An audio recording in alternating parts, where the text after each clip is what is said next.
Le soleil se couchait à l'horizon, peignant le ciel de couleurs de sang et d'or, quand le cavalier apparut sur la crête de la colline.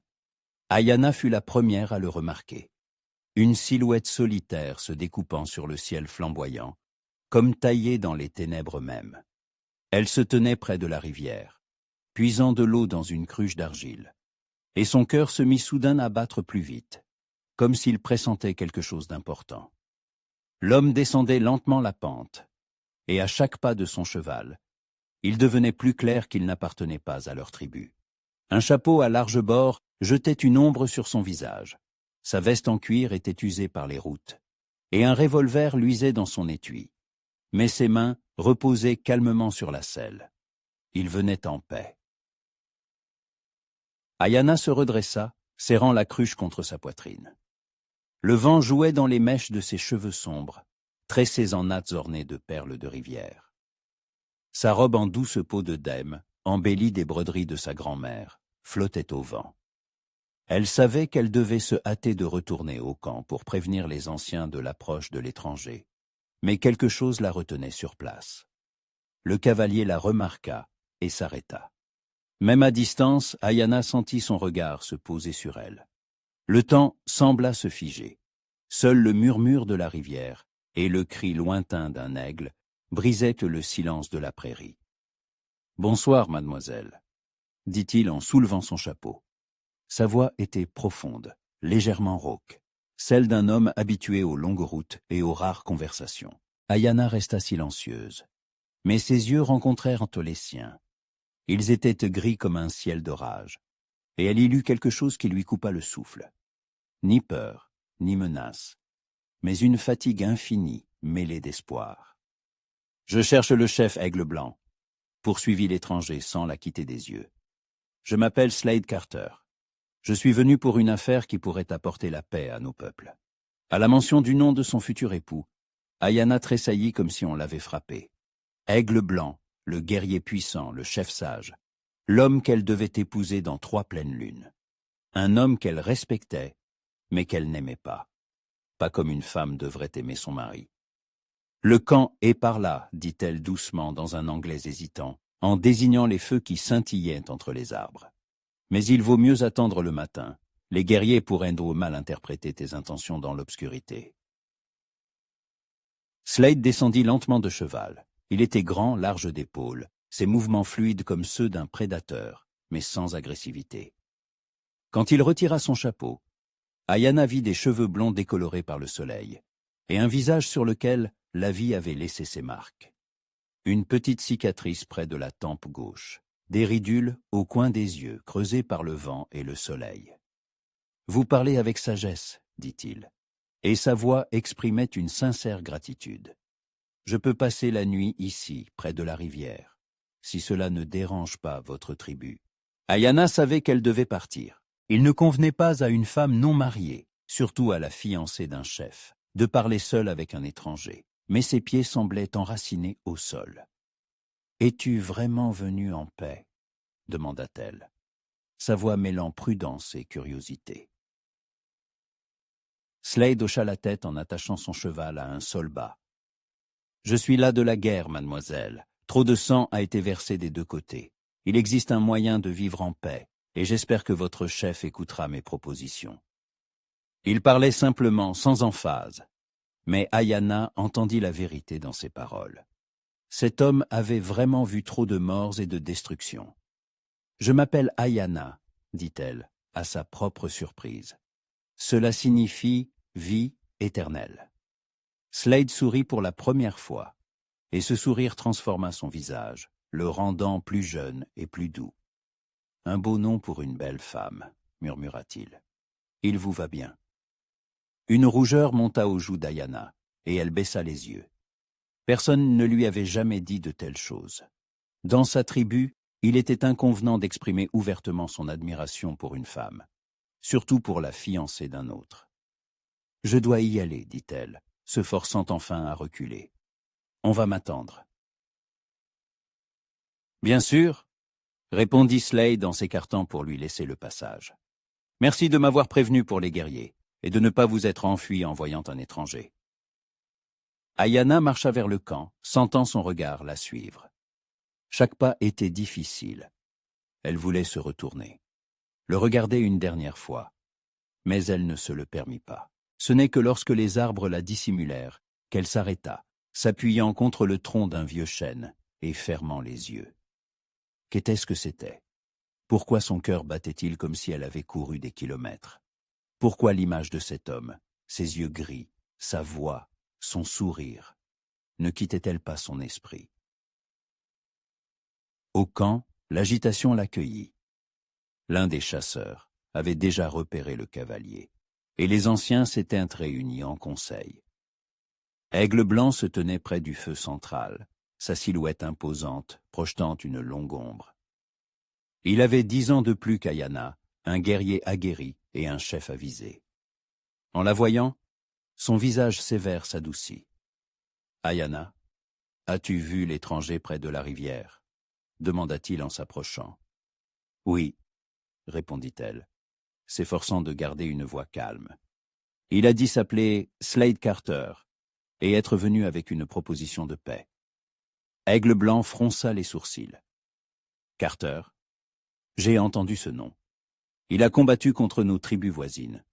Mais on dit que c'est un homme honnête. Qu'a-t-il dit d'autre? »« Qu'il était là de la guerre, » répondit doucement Ayana. « Qu'il y avait un moyen de vivre en paix. » Le chef la dévisagea longuement, et Ayana sentit quelque chose se nouer en elle, sous son regard perçant. Aigle Blanc était perspicace.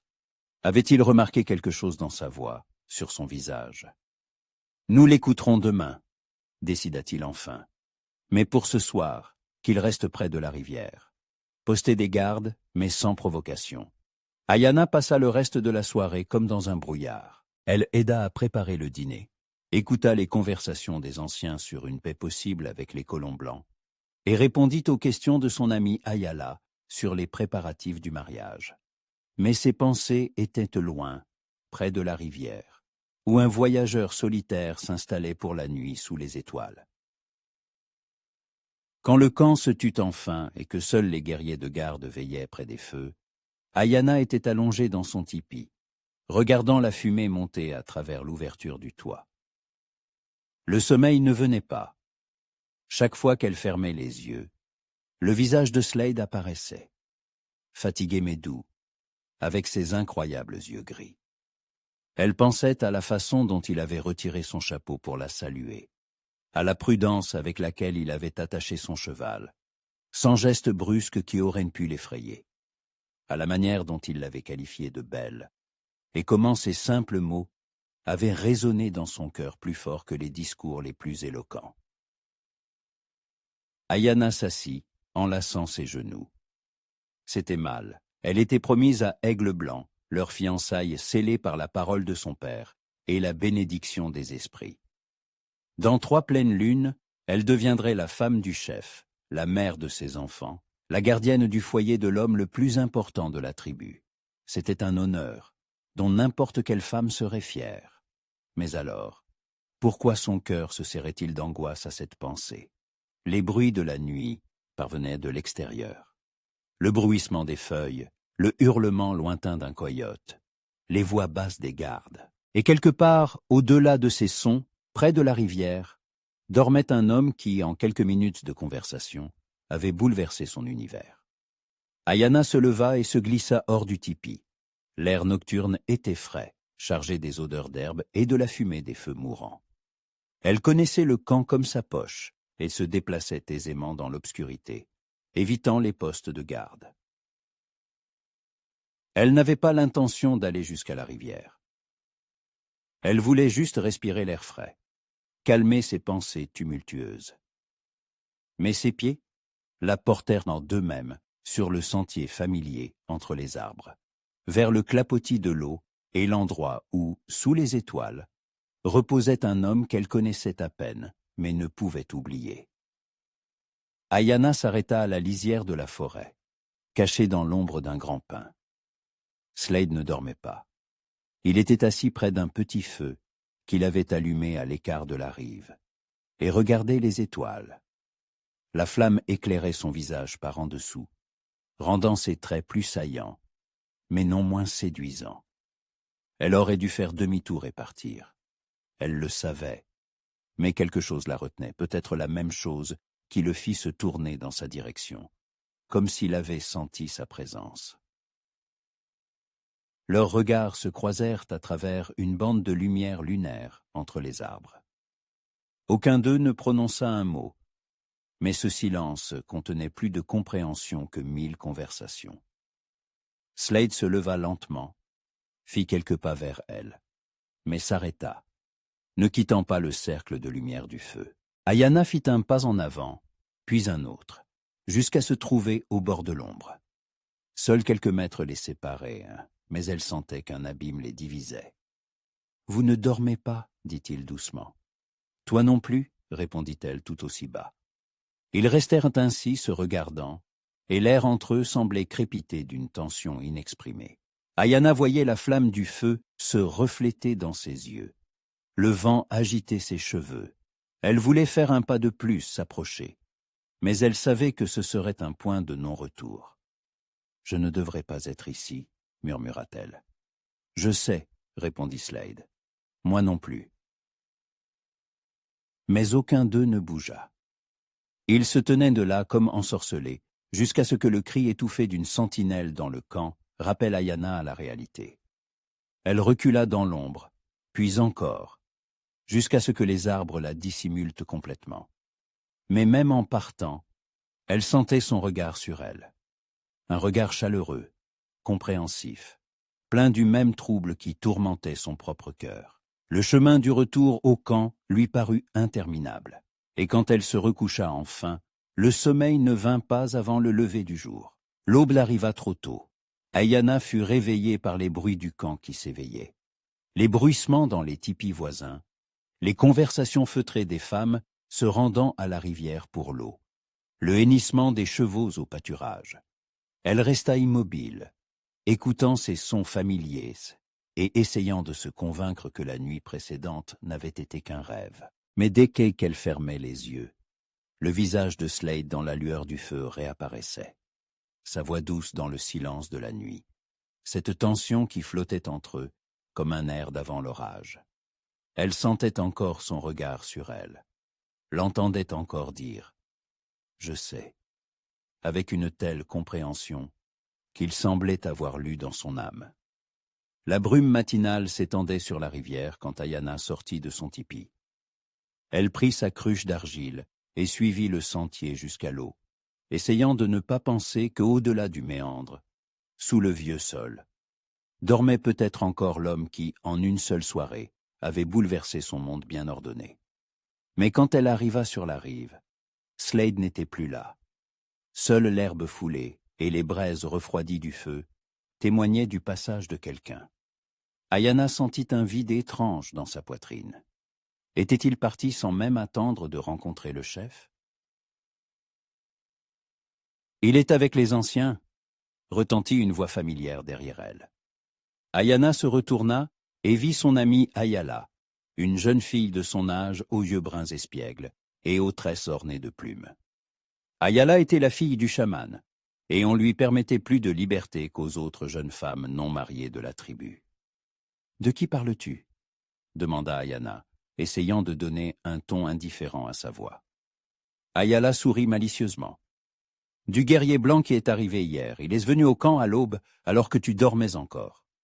Aigle blanc et les anciens lui parlent depuis 2 heures. » Ayanna se pencha vers l'eau pour remplir sa cruche, mais ses mains tremblaient légèrement. Il n'était donc pas parti. Il était là dans leur camp, à quelques centaines de pas d'elle. Que leur dit-il? Ne put-elle s'empêcher de demander. Beaucoup de choses intéressantes, dit Ayala en s'asseyant à côté d'elle et en plongeant ses mains dans l'eau fraîche. Mon père a dit que ce Carter propose de créer un comptoir commercial à la frontière de nos terres. Un endroit où les colons blancs et notre peuple pourraient se rencontrer pour échanger des marchandises, sans armes ni méfiance. Ayanna releva la tête, intéressée malgré elle. « Et que pensent-eux les anciens ?»« Ils sont prudents, mais ils écoutent. Carter parle notre langue. Pas très bien, mais assez pour montrer son respect. Et il a apporté des cadeaux. pas de l'or ou des babioles, mais des choses utiles. De bons couteaux, des couvertures chaudes, des médicaments. Ayala se tut, observant le visage de son ami. « Tu l'as vu hier près de la rivière, n'est-ce pas, quand tu puisais de l'eau ?» Ayana hocha la tête sans lever les yeux. Il m'a semblé fatigué. Un homme qui veut vraiment la paix. « Il est beau, » remarqua Ayala avec un sourire malicieux, grand, large d'épaules. Et ses yeux sont inhabituels, gris comme un ciel d'orage. Les joues d'Ayana s'empourprèrent, et elle se leva brusquement, s'éclaboussant d'eau. Peu m'importe son apparence. Je suis promise à Aigle Blanc. Je sais, dit doucement Ayala, sa voix perdant son ton enjoué. Mais parfois, le cœur ne demande pas la permission à la raison. Elles retournèrent au camp en silence, chacune plongée dans ses pensées. Ayana comprenait que son ami avait raison. Son cœur avait déjà pris une décision que sa raison tentait désespérément de lui faire rejeter. Le camp vivait sa vie matinale habituelle. Les femmes préparaient le petit déjeuner. Les enfants jouaient entre les tipis. Les guerriers vérifiaient qu'ensuite leurs armes et leur équipement. Mais une tension flottait dans l'air. Tous savaient que quelque chose d'important se passait, que les décisions prises aujourd'hui pourrait changer le destin de toute la tribu. Ayana aidait sa tante Nokomi à préparer une bouillie de maïs quand elle entendit des voix approcher. Elle leva les yeux et vit un groupe d'hommes venant du centre du camp. Aigle Blanc marchait en tête, avec Slade à ses côtés. À la lumière du jour, l'étranger paraissait encore plus impressionnant. Il était plus grand que la plupart des guerrières de la tribu. Sa peau claire bronzée par de longues journées sous le soleil des prairies. Il avait retiré son chapeau par respect pour les anciens, et Ayana vit le vent ébouriffer ses cheveux. Il portait un jean propre bien que usé par le voyage, une chemise en coton épais et un gilet en cuir brun. Le revolver était toujours à sa ceinture, mais ses mains étaient loin de l'arme, un geste d'homme venu en paix. Leurs regards se croisèrent un instant alors que le groupe passait. Slade lui fit un signe de tête à peine perceptible, et elle lut dans ses yeux le même trouble qu'elle ressentait. Puis il se détourna, reprenant sa conversation avec le chef. « Ayana a raison, » disait Aigle Blanc, et elle comprit qu'il faisait référence à ses paroles sur le fait que Carter lui semblait être un homme de paix. « Tu ne ressembles pas à ceux qui sont venus avant toi avec des propositions. C'est parce que la plupart d'entre eux venaient pour prendre quelque chose, » répondit Slade avec sincérité. « La terre, l'or, un droit de passage pour leur chariot. Moi, je propose un échange dont tout le monde profitera. » Et ils s'arrêtèrent d'être près de l'enclos des chevaux, où Slade avait attaché sa monture, un bel étalon baille avec une étoile blanche sur le front. L'animal était bien soigné, mais portait les traces de longs trajets. « Parle-moi davantage de ce comptoir commercial, » demanda Aigle Blanc. Slade sortit un rouleau de sa sacoche et le déroula sur le sol. C'était une carte dessinée sur du cuir, avec des rivières, des collines et des sentiers méticuleusement tracés. Ici, dit-il en montrant un point au confluent de deux rivières, la terre n'appartient à personne. Trop loin de Fort Laramie pour un poste militaire, trop exposé pour une colonie permanente, mais idéal pour des rencontres. Ayana, feignant d'être occupée par la cuisine, écoutait attentivement chaque mot. Elle vit les anciens se pencher sur la carte, le sage Ibougri poser des questions, et Slade y répondre patiemment. « Qu'est-ce qui empêchera tes gens d'y amener des soldats ?» demanda Griffe de Fer, le plus belliqueux des anciens. « Ma parole !» répondit simplement Slade. « Et le fait que le comptoir sera profitable à tous. Pourquoi détruire ce qui rapporte ? Les paroles des hommes blancs sont légères, comme le duvet de pissenlit, grommela Griffe de Fer. Le vent les emporte quand elles deviennent gênantes. » Slade se redressa, et une lueur dure passa dans ses yeux. « Mes paroles sont étayées par des actes. J'ai passé les 2 dernières années à convaincre le gouverneur du territoire que la paix est plus profitable que la guerre. J'ai risqué ma réputation et ma carrière pour prouver que votre peuple peut être respecté, et pas seulement craint. Sa voix était si convaincue que même Griffe de Fer se tut. Ayana sentit son cœur se serrer de fierté pour cet homme qui se dressait seul contre les préjugés de ses semblables. « Il y a une autre condition, » dit Aigle Blanc après une longue pause.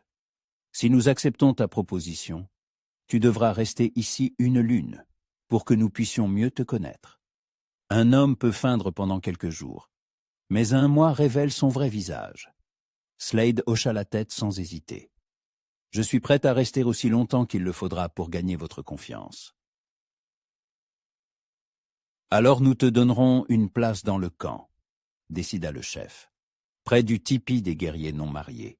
Tu mangeras notre nourriture, participeras à nos conseils, et nous montreras que tu sais vivre selon nos coutumes. » Quand les hommes se dispersèrent, Ayana resta près du feu éteint, remuant la bouillie refroidie. 1 mois. Slade serait là 1 mois entier, chaque jour, chaque nuit. Comment pourrait-elle supporter cela, le sachant si proche, mais si inaccessible? Ayana l'appela Aigle Blanc. Elle leva la tête et vit le chef s'approcher seul. Slade n'était pas avec lui. Il s'installait probablement à sa nouvelle place. « Oui, mon chef ? Tu as parlé à ce Carter hier près de la rivière. Quelle impression t'a-t-il faite ?» Ayana baissa les yeux, sentant le rouge lui monter aux joues. Aigle Blanc était un homme perspicace. Il pouvait lire sur son visage plus qu'elle ne voulait en montrer. « Il m'a semblé honnête, » dit-elle prudemment. « L'as de la guerre, comme il l'a dit. »« Rien d'autre ?» Il était poli. Il n'a pas essayé de s'approcher trop près ou de dire quoi que ce soit d'inconvenant.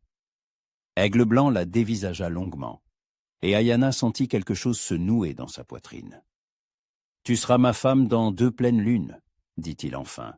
« D'ici là, tu ne devrais pas parler aux étrangers sans nécessité. »« Je comprends, » répondit-elle doucement.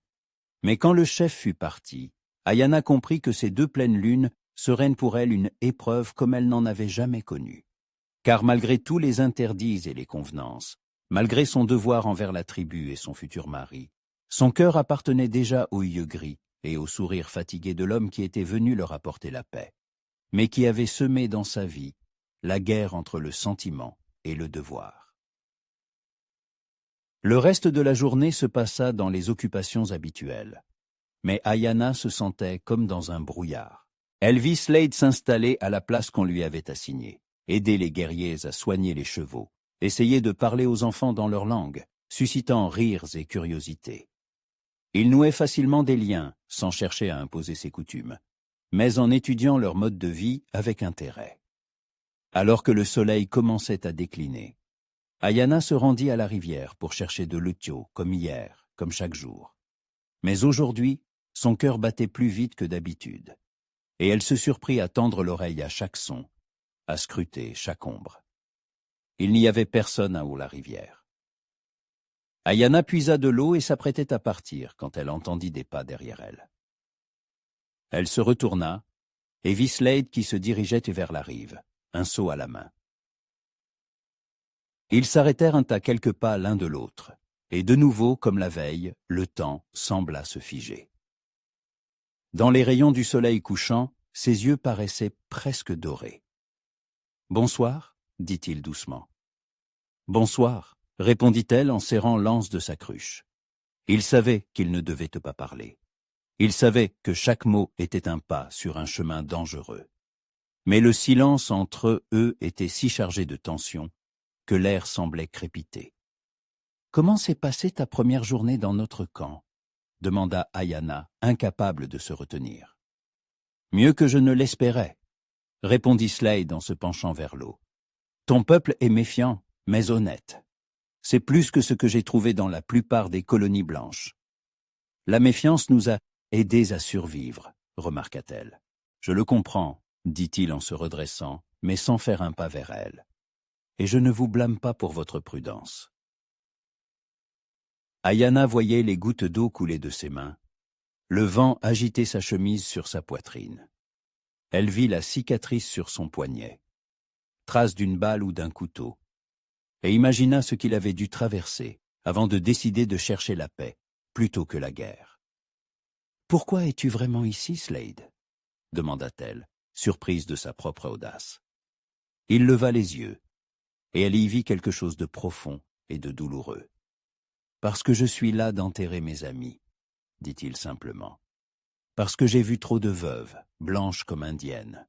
Parce que je crois que nous pouvons trouver un meilleur chemin. » Sa voix n'avait aucune emphase, seulement de la fatigue et un espoir sincère. Ayanna sentit quelque chose se retourner en elle. Et aussi, ajouta-t-il plus bas, parce que certaines choses valent tous les risques. Il ne la regardait pas en disant cela, mais Ayanna comprit que ces mots lui étaient destinés. Ses joues s'enflammèrent, et elle fit un pas en arrière. « Je dois y aller, » murmura-t-elle. « Je sais, » répondit-il comme la veille. Mais cette fois, en partant, Ayanna sentit que quelque chose avait changé entre eux.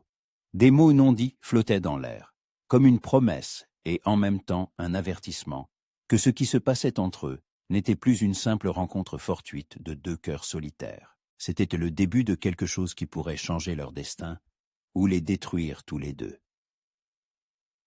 7 jours s'étaient écoulés depuis que Slade Carter faisait partie de leur camp, et Ayanna sentait chacun de ces jours la rendre lentement folle. Il était partout, aidant les guerriers à réparer leurs armes, apprenant des femmes à cuisiner les plats traditionnels, assis avec les enfants près du feu, pour leur raconter des histoires de terres lointaines. Et pourtant, il ne franchissait jamais les limites établies, ne se permettait jamais un regard ou un mot de trop. Mais Ayanna voyait ses yeux la chercher dans la foule. Elle sentait l'air se tendre entre eux lorsque leurs chemins se croisaient par hasard. Elle l'entendait prononcer son nom en répondant aux questions des autres, et cela sonnait comme une prière sur ses lèvres. Le matin du 8e jour, elle fut réveillée par le bruit d'une dispute près du feu central. Les voix des hommes étaient étouffées, mais tendues. Ayanna se glissa hors de son tipi et vit un groupe de guerriers entourant Aigle Blanc. Parmi eux se trouvait Loup Rapide, son cousin, un homme impétueux et hostile à tout changement. « Cet homme blanc est ici depuis trop longtemps, » disait Loup Rapide en désignant l'endroit où dormait Slade. « Il étudie nos faiblesses, compte nos guerriers, mémorise nos sentiers. Et si c'était un piège ? Il s'est montré un homme honnête, » répondit calmement Aigle Blanc. Mais Ayanna entendit de la fatigue dans sa voix. Le chef sentait lui aussi la tension croissante dans la tribu. Honnête, Loup Rapide cracha dans le feu, qui grésilla. Les Blancs ne savent pas ce qu'est l'honneur. Ils disent une chose et en font une autre.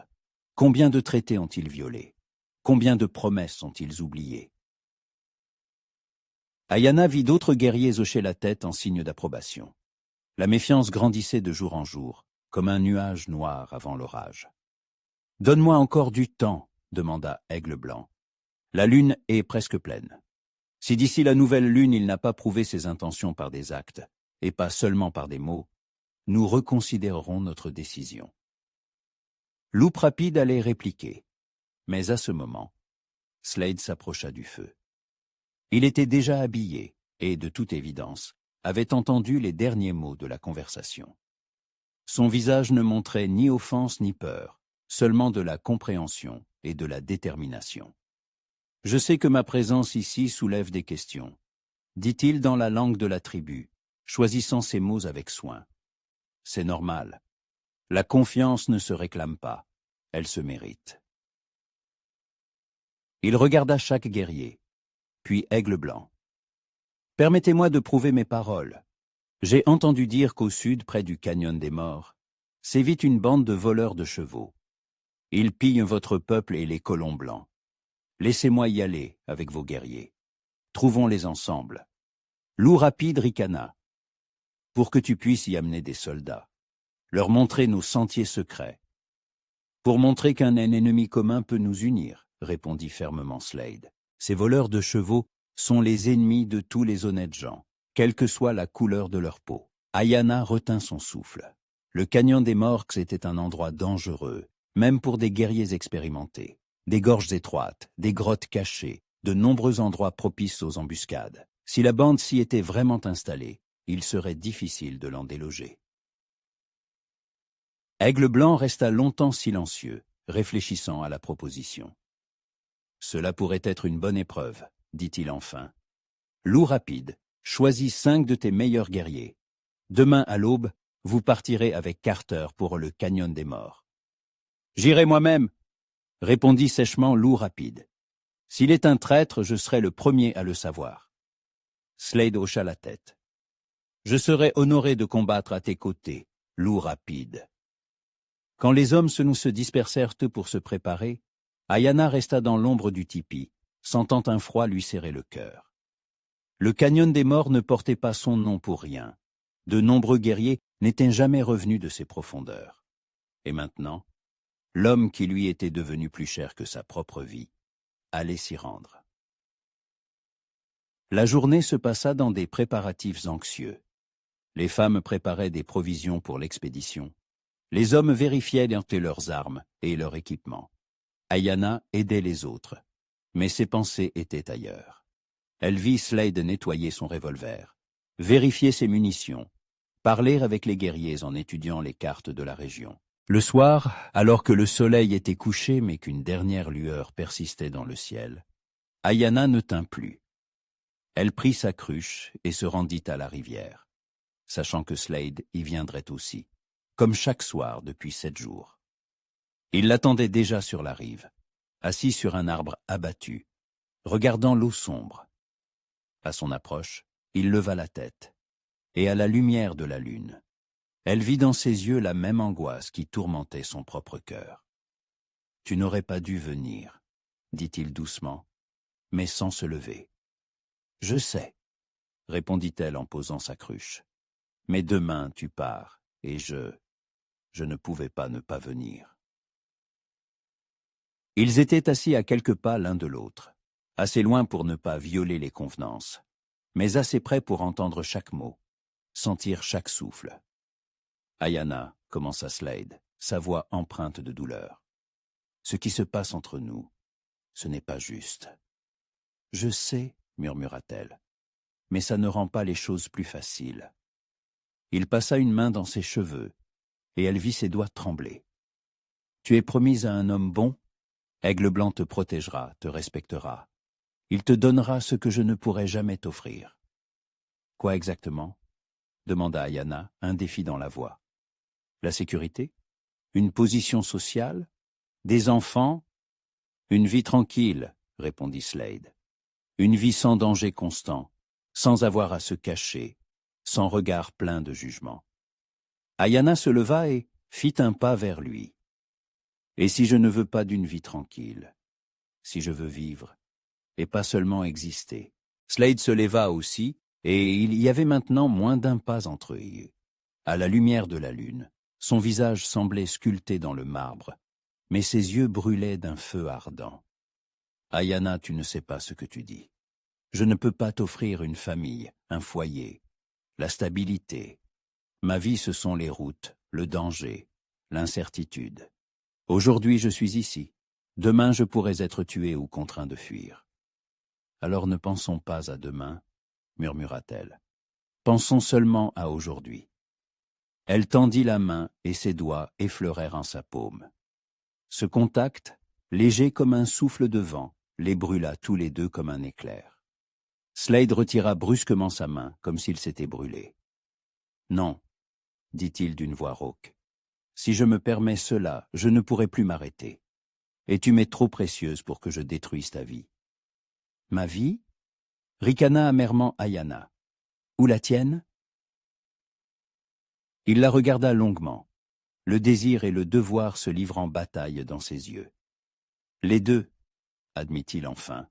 « Si je m'autorisais à t'aimer pleinement, je serais prête à tout pour toi, même à ce qui pourrait détruire la paix entre nos peuples. » Ces mots restèrent suspendus entre eux, lourds et dangereux. Ayanna comprit qu'il venait de lui avouer son amour sans prononcer le mot. « Slade, » commença-t-elle, mais il secoua la tête. « Ne dis rien, s'il te plaît. Certains mots ne peuvent être repris. » Il recula d'un pas, puis se retourna et s'éloigna rapidement. Ayanna resta près de la rivière, sentant les larmes couler sur ses joues. Elle comprenait qu'il avait raison. Elle comprenait qu'un gouffre les séparait, un gouffre qu'on ne pouvait franchir sans sacrifice. Mais son cœur se révoltait contre cette logique. Quand elle retourna au camp, Aigle Blanc l'attendait à l'entrée de son tipi. À la lumière du feu, son visage était sérieux et triste. « Nous devons parler, » dit-il doucement. Ayana hocha la tête et le suivit vers un endroit tranquille à l'écart du camp. Ils marchèrent en silence jusqu'à un gros rocher d'où l'on voyait le ciel étoilé. « Je vois comment tu le regardes, » dit Aigle Blanc sans détour. « Et comment qu'il te regarde ?» Ayana baissa la tête, mais ne nia pas l'évidence. « Je ne voulais pas que cela arrive, » murmura-t-elle. « Le cœur ne demande pas toujours la permission, » dit doucement le chef. « Je le sais mieux que quiconque. » Elle leva vers lui un regard surpris. « Tu crois qu'il est facile d'être un chef au cœur solitaire ?» continua-t-il. « Tu crois que je n'ai pas connu l'amour avant nos fiançailles ?» Aigle Blanc. Elle s'appelait Rosée du Matin. Elle est morte de la fièvre il y a 3 ans, dans le camp de nos alliés du Nord. Je voulais l'épouser, mais mon devoir envers la tribu exigeait autre chose. Un chef doit choisir sa femme non seulement avec son cœur, mais aussi avec sa raison. Ayana sentit son cœur se serrer de compassion pour cet homme fort qui connaissait lui aussi le prix du sacrifice. « Pourquoi me racontes-tu cela ? » « Parce que je veux que tu comprennes. Je ne t'épouse pas par amour, mais par respect et par nécessité. Tu seras une bonne épouse de chef, une mère sage pour nos futurs enfants. Mais si ton cœur appartient à un autre... » Il se tut, regardant les étoiles. « Je ne te forcerai pas à ce mariage, Ayana. Si tu me dis que tu ne peux pas être ma femme, je trouverai un moyen de rompre les fiançailles sans nuire à ton honneur. » Ces mots la bouleversèrent. Elle savait quel sacrifice Aigle Blanc lui proposait. La rupture des fiançailles avec le chef pourrait faire d'elle une paria, la priver de la protection de la tribu. Et qu'adviendra-t-il du traité commercial ? De la paix que tu essaies de conclure ? La paix ne doit pas se construire sur le malheur des gens de bien, dit-il fermement. Si Carter veut vraiment la paix, il trouvera un autre moyen de l'obtenir. Ils restèrent en silence, chacun plongé dans ses pensées. Ayana comprenait qu'Aigle Blanc lui offrait la liberté de choisir, ce qu'elle n'avait jamais eu. Mais elle comprenait aussi le prix de cette liberté. « J'ai besoin de temps pour réfléchir, » dit-elle enfin.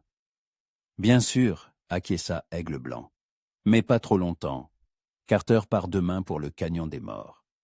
Peut-être ne reviendra-t-il pas. Peut-être reviendra-t-il changé. Quoi qu'il en soit, à son retour, tu devras savoir ce que veut ton cœur. » Quand Ayana se coucha enfin, le sommeil ne vint pas avant le matin. Elle resta allongée, écoutant les bruits nocturnes du camp, et pensant aux paroles d'Aigle Blanc, à l'aveu de Slade, au choix qu'elle devait faire. À l'aube, elle se leva pour accompagner le départ de l'expédition. Slade était déjà sur son cheval, prêt pour un long et dangereux voyage. Leurs regards se croisèrent un instant, et elle lut dans ses yeux tout ce qu'il ne pouvait dire à voix haute. « Reviens » dit-elle doucement, sachant que lui seul entendrait ces mots.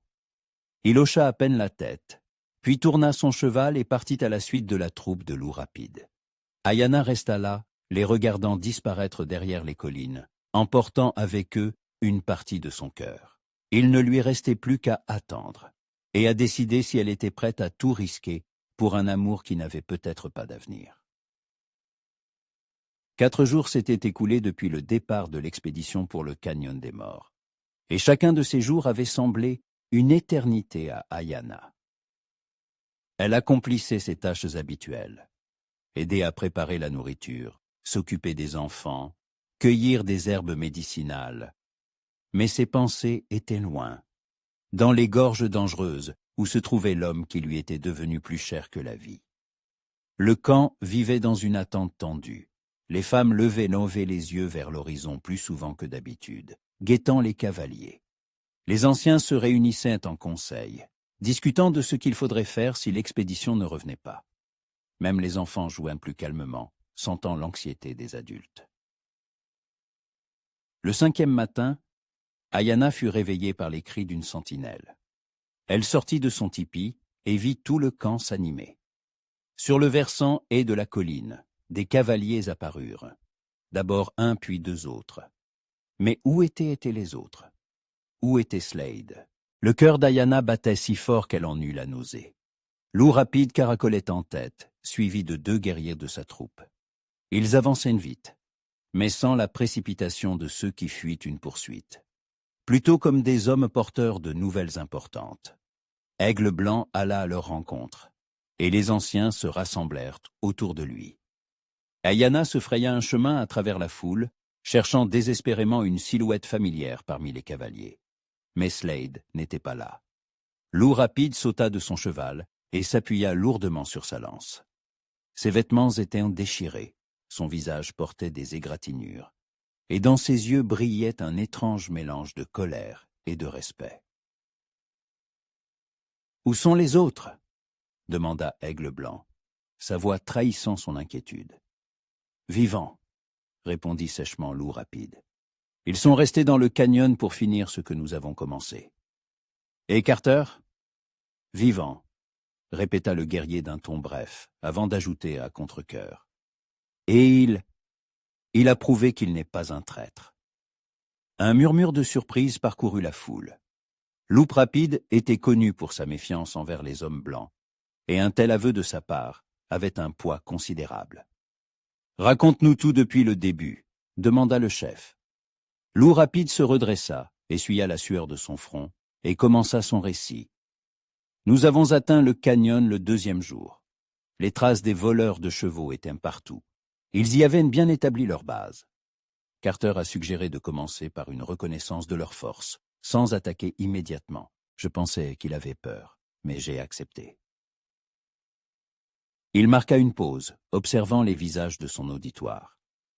Ils étaient plus nombreux que nous le pensions, 15 hommes, bien armés, connaissant le terrain. Ils avaient une grotte au fond du canyon avec 2 sorties. L'attaquer de front aurait signifié perdre la moitié de nos hommes. Ayana écoutait, le souffle coupé. Elle imaginait Slade dans cet endroit périlleux et sentait un froid lui serrer le cœur. Carter a proposé un plan, poursuivit Loup Rapide. Un plan complexe et risqué. Ils devaient entrer seuls dans leur camp, en se faisant passer pour un hors-la-loi en fuite. Ils devaient détourner leur attention pendant que nous prendrions position aux 2 sorties. « Et tu as accepté ?» s'étonna Griffe de Fer. « Je pensais que c'était sa façon de s'échapper, » admit honnêtement Loup Rapide. « Je pensais qu'il irait les voir, leur parlerait de nous, et qu'ensuite ils nous attaqueraient tous ensemble. Mais je me suis trompé. » Le guerrier se tut, et ses yeux reflétèrent le souvenir de quelque chose qui l'avait profondément marqué. Carter est entré seul dans leur camp, sans armes, les mains en l'air. Nous l'avons entendu leur raconter qu'il avait tué un officier et qu'il fuyait la cour martiale. Les bandits l'ont cru. Il a une cicatrice totale au visage. Des mains de guerrier, il savait quoi dire. Ayana toucha involontairement sa joue, se souvenant de cette cicatrice près de la tempe gauche de Slade, qui donnait à son visage une telle sévérité. Il a bu avec eux, a ri à leur plaisanterie, il avait l'air d'être l'un des leurs. Et puis, quand ils se sont détendus, il nous a donné le signal. Nous avons attaqué simultanément des 2 côtés. Et que s'est-il passé ensuite ? Demanda quelqu'un dans la foule avec impatience. Le combat a été féroce, dit sombrement Loup Rapide. Les bandits ont résisté désespérément. Carter s'est battu au cœur de la mêlée, dos à dos avec nos guerriers. Il a sauvé la vie de Croc-Aiguisé en le protégeant d'un tir. Il a lui-même reçu une balle dans l'épaule, mais il a continué à se battre. Ayana haleta, portant une main à sa gorge. Slade était blessé. Loup Rapide entendit son cri et se tourna vers elle. « La blessure n'est pas profonde, » dit-il, comme s'il devinait ses pensées. « La balle a traversé, l'os n'est pas touché. Il vivra. »« Où est-il maintenant ?» demanda Aigle Blanc. Il est resté avec les autres pour finir le travail. Parmi les bandits, il y avait un homme qui connaissait d'autres groupes de voleurs dans la région. Carter l'interroge, dresse des cartes de leurs repères. Il a dit que ces informations nous aideraient, nous et son peuple, à en finir avec eux une bonne fois pour toutes. Loup Rapide se tut, puis ajouta à contre-cœur. Je dois l'admettre, chef, cet homme blanc se bat comme notre guerrier, et pense comme notre stratège. S'il est un ennemi, c'est le plus dangereux que j'ai jamais rencontré. Mais s'il est un ami, alors nous pouvons lui confier notre vie, termina Aigle Blanc à sa place. Oui, dit simplement Loup Rapide, nous le pouvons. La foule commença à se disperser, discutant de ce qu'elle venait d'entendre. Les avis étaient partagés. Certains disaient que Carter avait prouvé son honnêteté. D'autres soutenaient qu'un ennemi rusé pouvait jouer un jeu à long terme. Mais personne ne pouvait nier sa bravoure.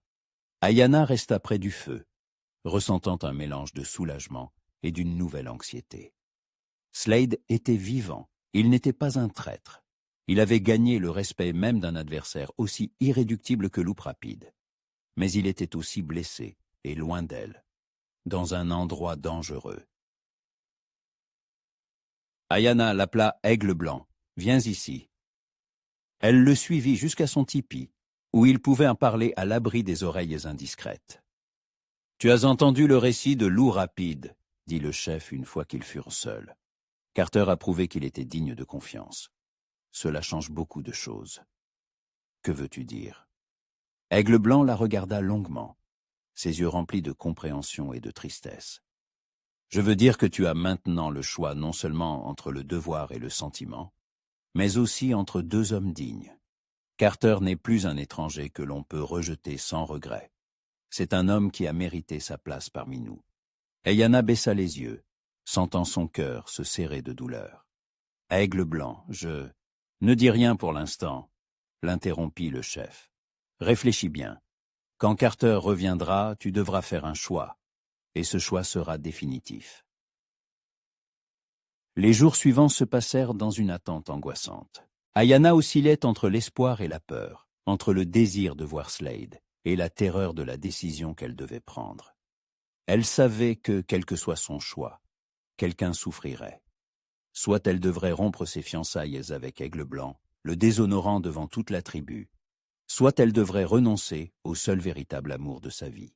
Le 8e jour après le départ de l'expédition, la sentinelle donna de nouveau l'alerte. Cette fois, les cavaliers étaient plus nombreux. Toute la troupe rentrait au camp. Ayanna se tenait parmi les autres femmes, scrutant les silhouettes qui approchaient, son cœur battant si fort que tout le monde semblait l'entendre. Slade chevauchait aux côtés de Loup Rapide, et même à distance, Ayanna voyait qu'il tenait son bras gauche anormalement immobile. Un bandage blanc se détachait sur sa chemise sombre, mais il se tenait droit en selle. Son visage était calme, et dans ses yeux brillait le feu d'un homme qui avait accompli une mission importante. Quand la troupe arriva au camp, les guerriers sautèrent hors de leurs chevaux sous les cris de bienvenue de leur famille. Slade descendit lentement, souffrant visiblement de sa blessure, mais son visage resta impassible. Ayanna le vit scruter la foule, cherchant quelqu'un du regard. Quand leurs yeux se croisèrent, le monde autour d'elle disparut un instant. Il y avait tant de choses dans son regard. La fatigue, la douleur, la joie de la revoir, et quelque chose d'autre qui fit manquer un battement à son cœur. « Carter » appela Aigle Blanc d'une voix forte. « Viens ici, raconte-nous ta mission. » Slade détacha son regard d'Ayanna et se dirigea vers le chef. Elle le vit boiter légèrement, sa blessure n'était apparemment pas la seule. Mais sa voix était ferme lorsqu'il commença à raconter ce qui s'était passé dans le canyon. « Nous n'avons pas seulement détruit cette bande, » dit-il en déroulant une carte sur le sol. « Nous avons découvert 3 autres de leurs repères. Ces informations permettront d'en finir une bonne fois pour toutes avec le vol de chevaux dans cette région. » Il montra les endroits marqués sur la carte.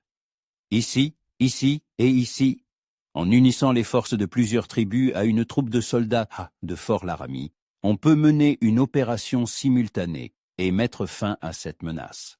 « Tu proposes une alliance militaire entre nous et l'armée » demanda l'un des anciens avec méfiance. « Je propose une coopération ponctuelle contre un ennemi commun, » corrigea Slade. « Cela pourrait être le premier pas vers une paix véritable. » Aigle Blanc étudiait la carte, et Ayanna vit l'intérêt naître dans ses yeux. C'est un plan ambitieux, dit-il enfin. Mais d'abord, tu dois te soigner. Cette blessure nécessite des soins. Je peux... Non, dit fermement le chef. Tu as prouvé ta bravoure et ton honnêteté. Maintenant, tu dois nous laisser prendre soin de toi comme nous le faisons pour nos propres guerriers. Et il se tourna vers Ayana. Ayana, tu es celle qui connaît le mieux les herbes médicinales dans la tribu. Occupe-toi de sa blessure. Ayana sentit le sang lui monter au visage. Aigle Blanc lui donnait délibérément l'occasion de rester seul avec Slade, et tout le monde autour d'eux le comprenait. « Comme tu le souhaites, mon chef, » répondit-elle doucement. Slade la regarda, puis Aigle Blanc, et elle lut la compréhension dans son regard. Lui aussi avait compris ce qui se passait. « Va à la rivière, » dit Ayana sans le regarder dans les yeux. « Je dois nettoyer la blessure à l'eau claire. » Quand ils se retrouvèrent seuls sur la rive, Ayana se permit enfin de le regarder vraiment. Il était plus pâle que d'habitude. La fatigue marquait son visage de lourdes ombres, mais ses yeux brûlaient du même feu que toujours. « Assieds-toi » dit-elle en désignant une grosse pierre au bord de l'eau. Slade s'assit docilement, et elle commença à retirer délicatement le bandage de son épaule. La blessure n'était en effet pas profonde, mais ses bords étaient enflammés, et il était évident qu'il ne s'était pas ménagé ces derniers jours. « Ça va faire mal, prévint-elle en prenant de l'eau claire dans ses mains. « Ça n'a plus d'importance, » répondit-il doucement. « Après ce que j'ai vécu dans le canyon, la douleur physique semble une bagatelle. » Ayana nettoya la blessure avec précaution, essayant de ne pas lui faire mal, mais ses mains tremblaient de sa proximité. Elle sentait la chaleur de sa peau, entendait sa respiration, sentait les muscles de son épaule se tendre sous ses doigts. « Ayana, » dit-il doucement, alors qu'elle commençait à poser un nouveau bandage. « J'ai quelque chose à te dire. »« Ne dis rien, » murmura-t-elle sans lever les yeux. « S'il te plaît, pas encore. »« Mais tu dois savoir. »« Je sais, » dit-elle en le regardant enfin dans les yeux. « Je sais tout. Et tu sais aussi. » Ils se regardèrent en silence, et dans l'air entre eux flottait tout ce qu'ils ne pouvaient dire à voix haute. Ayana termina le pansement et recula d'un pas, mais le lien entre eux ne se rompit pas. « Aigle Blanc m'a donné le choix, » dit-elle enfin. « Il est prêt à rompre nos fiançailles si mon cœur appartient à un autre. » Les yeux de Slade s'écarquillèrent de surprise. « Ayana, tu ne peux pas. »« Si, je peux, » dit-elle fermement. « La seule question est de savoir si tu es prêt à accepter ce que je peux t'offrir. Une vie sans certitude, des persécutions possibles, l'incompréhension des deux côtés. » Slade se leva et fit un pas vers elle. « Tu me demandes si je suis prête à tout risquer pour toi. » Sa voix était si passionnée qu'elle lui coupa le souffle. « Ayana, je risque déjà tout chaque jour, simplement en étant près de toi et en essayant de ne pas devenir fou de désir. » Il tendit la main et toucha délicatement sa joue. « Mais tu dois être sûr, parce qu'il n'y aura pas de retour en arrière. » Ayana ferma les yeux, sentant la chaleur de sa paume sur son visage. Tous les doutes, toute la lutte entre le devoir et le sentiment, lui parurent soudain insignifiants. À cet instant, elle savait exactement ce qu'elle voulait. « J'en suis sûre, » murmura-t-elle en ouvrant les yeux et en le regardant droit dans ses yeux gris. « Je te choisis. » Slade se pencha lentement vers elle, et leurs lèvres se rencontrèrent dans un premier baiser, tendre, prudent, plein de tous les sentiments qu'ils avaient si longtemps contenus. Quand ils se séparèrent enfin, le monde autour d'eux avait changé pour toujours. Il leur restait maintenant à trouver un moyen d'être ensemble dans un monde qui n'était pas prêt à accepter leur amour. La nouvelle qu'Ayana demandait la rupture de ses fiançailles avec Aigle Blanc se répandit dans le camp plus vite qu'un feu de prairie. Le soir même où elle s'adressa officiellement au Conseil des Anciens, il n'y avait plus une seule personne dans la tribu qui ignorait sa décision, et personne n'y restait indifférent. Ayana était assise dans son tipi, écoutant les voix étouffées à l'extérieur. Certaines femmes condamnaient ouvertement son choix, qualifiant de folie le refus d'épouser le chef pour un étranger blanc. D'autres chuchotaient que l'amour ne connaissait ni les frontières des tribus, ni la couleur de la peau. Les hommes étaient plus réservés, mais leur mécontentement se sentait dans chaque regard, chaque mouvement. Ayala fut la seule à la soutenir ouvertement. « Tu fais ce qu'aucune d'entre nous n'oserait faire, » dit-elle, assise à côté de son amie dans la pénombre du tipi. « Tu suis ton cœur, quoi qu'il en coûte. » « Parfois, j'ai l'impression de commettre une terrible erreur, » avoua Ayana en enlaçant ses genoux. « De détruire non seulement ma vie, mais aussi celle des autres. Et parfois, je pense que si je ne le fais pas maintenant, je regretterai toute ma vie cette occasion manquée. » Ayala lui prit la main. « Aigle Blanc est un homme sage. Il ne t'aurait pas offert ce choix s'il ne croyait pas que tu agirais correctement. » Des pas se firent entendre à l'extérieur du tipi, puis la voix de loup rapide. « Ayana, le conseil des anciens te demande. » Elle soupira, se leva et sortit. Le soleil était déjà couché, et le camp n'était éclairé que par la lueur des feux. Près du feu central, les anciens étaient rassemblés, leurs visages sérieux et impénétrables. Aigle Blanc était assis parmi eux, mais légèrement à l'écart. Il ne pouvait participer à une discussion qui le concernait personnellement. Slade se tenait un peu plus loin, à la lisière du cercle de lumière. Son bras gauche était toujours en écharpe, mais son dos était droit et son regard ferme. Quand Ayana s'approcha, il lui fit un signe de tête à peine perceptible, lui faisant comprendre que quoi qu'il arrive, il serait à ses côtés. Ayana, fille de Grand Ours, commença solennellement Hibou Grise, le plus âgé des anciens. Tu demandes au conseil de rompre tes fiançailles avec Aigle Blanc et de t'autoriser à épouser l'homme blanc Slade Carter. C'est une décision grave, qui ne te concerne pas seulement toi, mais toute notre tribu. Je le comprends, grand-père, répondit doucement Ayana, utilisant l'adresse traditionnelle. Alors explique-nous pourquoi tu es prête à renoncer à l'honneur d'être la femme d'un chef pour un homme d'un autre peuple.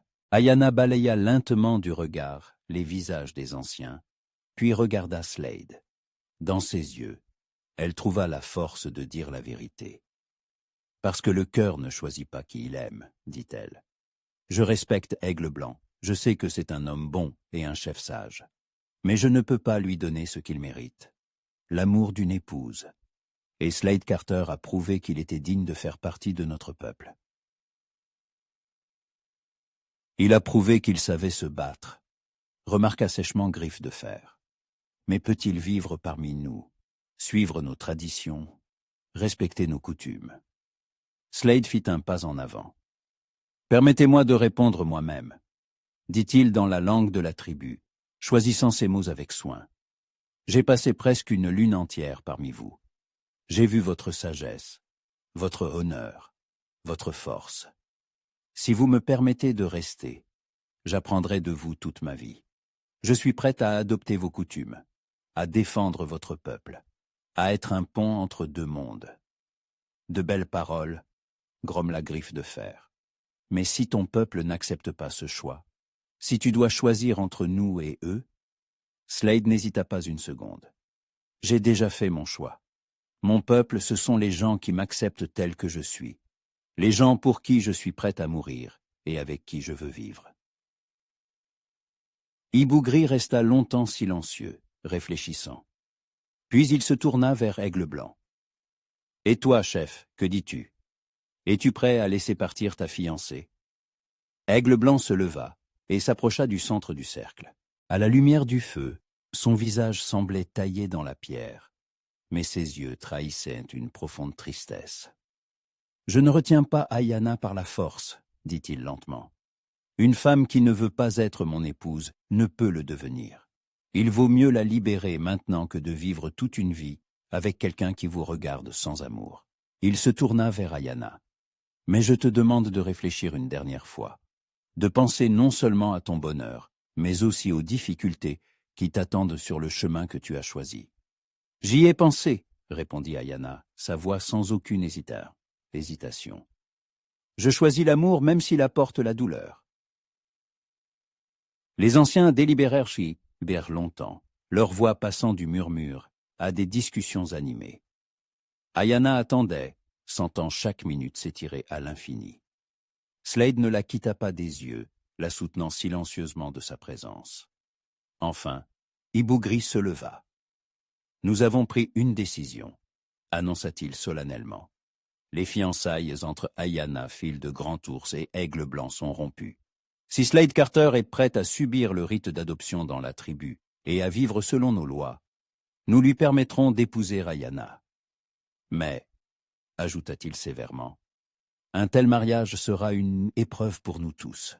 Vous devrez prouver que l'amour entre des personnes de peuples différents peut être bénéfique et non nuisible. Au premier signe que votre union menace la paix de la tribu, nous reconsidérerons notre décision. Ayana sentit ses jambes flageoler de soulagement. Elle était libre. Elle pouvait être avec Slade. « J'accepte toutes les conditions, » dit fermement Slade.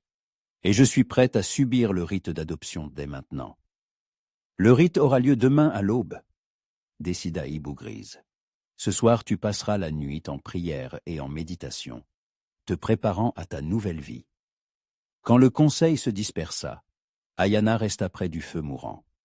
Beaucoup de ses congénères la regardaient avec réprobation ou perplexité, mais certains hochaient la tête avec compréhension. Les changements n'étaient jamais faciles. Slade s'approcha d'elle quand il ne resta plus personne, à l'exception d'Aigle Blanc, qui se dirigeait lentement vers son tipi. « Ayana » l'appela-t-il doucement. Elle se retourna et il vit des larmes sur ses joues, des larmes de soulagement, de peur et d'espoir. « Le regrettes-tu » demanda-t-il prudemment. « Non » répondit-elle avec détermination. « Mais j'ai peur. Peur que nous n'arrivions pas à surmonter ce qui nous attend. » Slade prit délicatement sa main dans la sienne, celle qui était valide. « Nous y arriverons » dit-il avec une telle assurance qu'elle le crut presque. « Quoi qu'il arrive, nous l'affronterons ensemble. » Le lendemain matin, alors que les premiers rayons du soleil teintaient le ciel de rose et d'or, tout le camp se rassembla près du cercle de pierres sacrées sur la colline. Slade se tenait au centre du cercle, vêtu de l'habit traditionnel du guerrier. Un pantalon en cuir et d'une chemise sans manches, ornée de symboles de protection et de force. Le chaman de la tribu, le père d'Ayala, commença l'ancien rituel d'accueil d'un étranger dans la famille. Il chantait dans une langue plus vieille que la mémoire de quiconque, sa voix montant et descendant au rythme du souffle de la terre. Slade resta immobile tandis que le chaman dessinait sur son visage des symboles sacrés avec de la peinture rouge et blanche. Quand vint le moment de prêter serment, sa voix était ferme et claire. « Je jure par les esprits des ancêtres que je protégerai ce peuple comme le mien. Je jure de respecter les lois et les traditions de la tribu. Je jure que ma force, ma sagesse et ma vie appartiennent à ceux qui m'ont accepté comme un frère. » Le rite terminé, Slade devint officiellement membre de la tribu. Plus rien ne s'opposait à son mariage avec Ayana, si ce n'est les épreuves qui les attendaient. Le mariage eut lieu le soir même, sous la pleine lune. Ce fut une cérémonie modeste. Beaucoup de membres de la tribu désapprouvaient encore le choix d'Ayana, mais ceux qui vinrent célébrèrent de tout leur cœur. Quand le chaman lia leurs mains avec une lanière de peau de dame, symbolisant l'union de leur destin, Ayana se sentit enfin vraiment libre. Libre d'aimer, libre de choisir, libre d'être elle-même. « Vous êtes désormais une seule âme dans deux corps », déclara solennellement le chaman. « Que votre amour soit plus fort que la tempête, plus profond que la rivière et plus constant que les montagnes. » Quand ils s'embrassèrent pour sceller leur union, Ayana sut qu'elle avait fait le bon choix. Quelles que soient les difficultés, ils les affronteraient ensemble.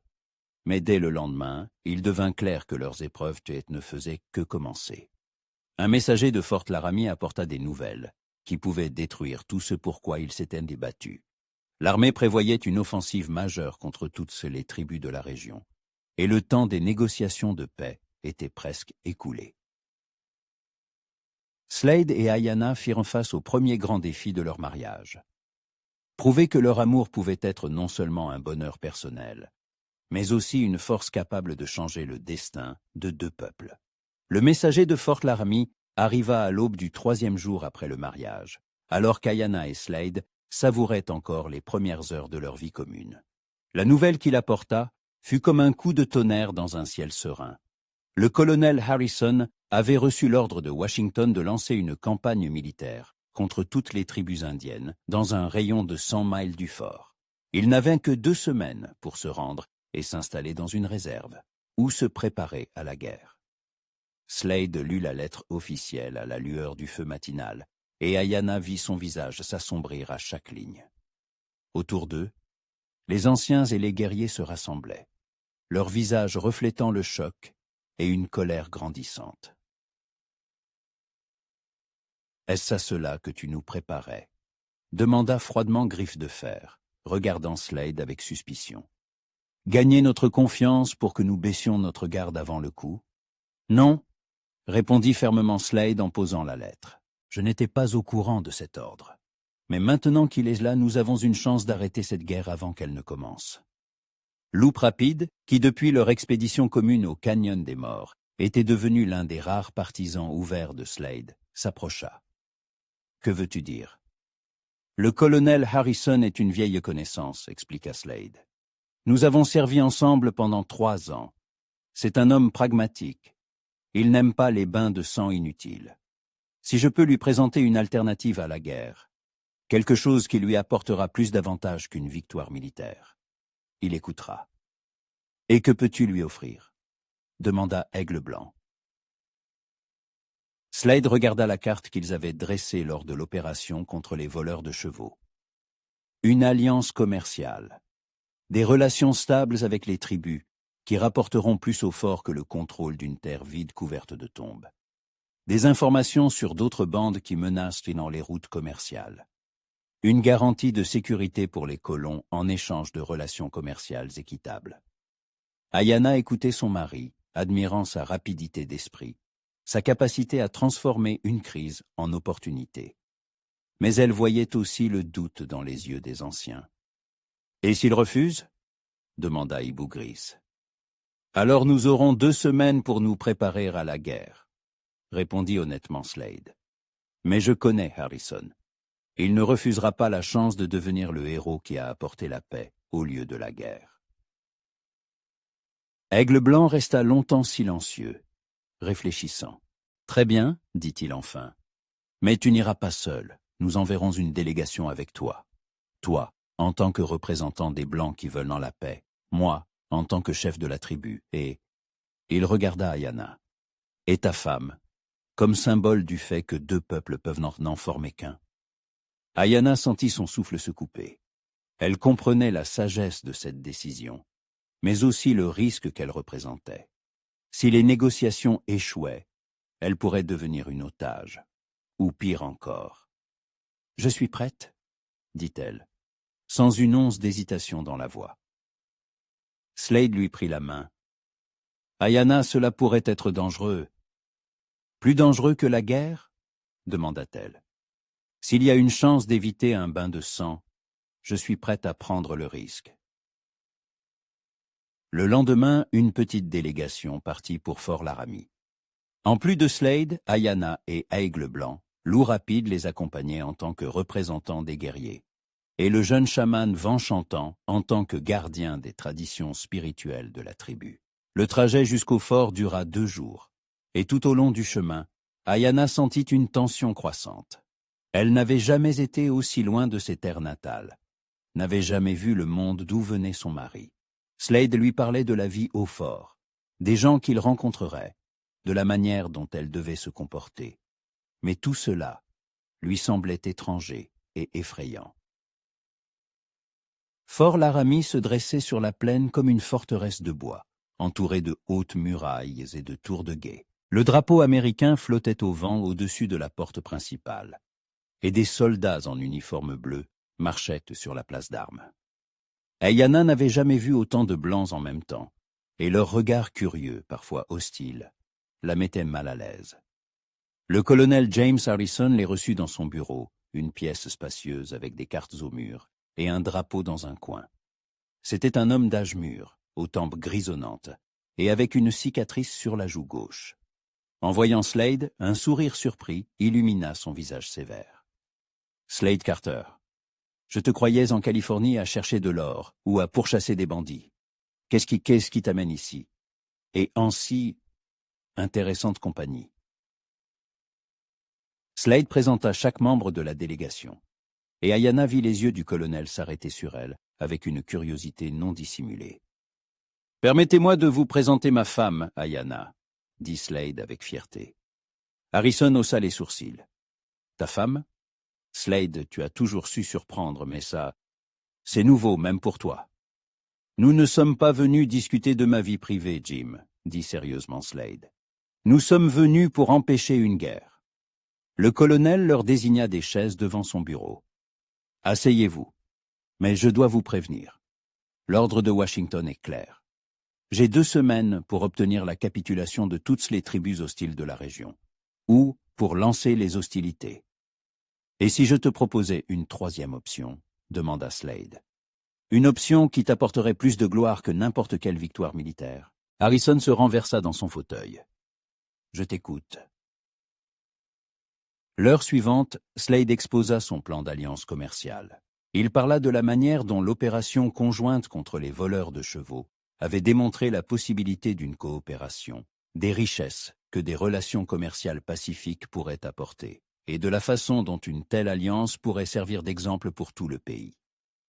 Aigle Blanc compléta son récit, parlant de la volonté de son peuple de coopérer honnêtement. Sa dignité et sa sagesse firent une forte impression sur le colonel. « Intéressant, » dit enfin Harrison. « Mais j'ai des ordres.